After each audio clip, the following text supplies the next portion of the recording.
Hi, today I've got a market update for Highland County for July of 2023. And what I have in front of me here is our supply and demand chart. This is a chart that we track closely in real estate. It really gives us a sense of what's going on in the marketplace, how many homes are hitting the market versus how many are selling on any given month. And you can see here, this is August of 2022. This is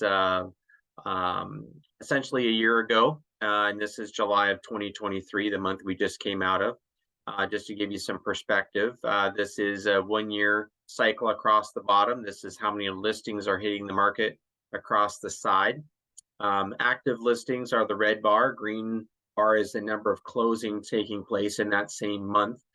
So what we're looking for is how many listings are selling in that same month in comparison to how many are hitting the market and how many listings are carrying forward into the next month. So as you can see, just once again, for some perspective, October of last year was when the number of listings peaked, just under 300 homes hitting the market for sale, and about 135 or so, 140 homes coming off the market as being sold in that same month. Fast forward through the fall winter cycle through spring, you can see this natural increase in seasonality here as more and more homes are hitting the market as we head into the spring and summer. And you can see June, we hit just about 245 homes hitting the market for sale and about 140 or so selling in that same month. So there's about 100 homes carrying over into the next month.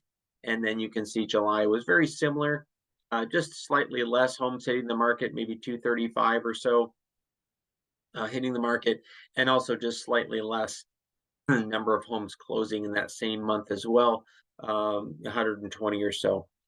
This is very common. Right now we're seeing a slight drop off taking place just because there's been a lot of turbulence in the interest rates as of late, and as interest rates are hitting almost 7% again, we're seeing a slight downturn in the number of homes that are selling in any given month. So anyhow, if you're a seller, you like to see these bandwidths really tight, like March, for example, 160 homes are hitting the market, and you've got 120 selling.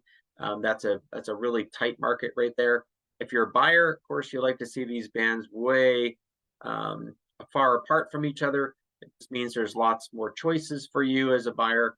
And ultimately, when these supply and demand bands get too far apart from one another, of course, price reductions start to come into play, and sellers have to be more competitive with their list price in order to attract a buyer, as there's more competition on the market for sale, competing for that buyer. So if you have any questions about your real estate plans, either buyer or seller, feel free to reach out to me. I'm happy to chat with you further and see if we couldn't be of help to you. My cell phone is always the best place to reach me, 206-949-3793. We'll talk to you soon.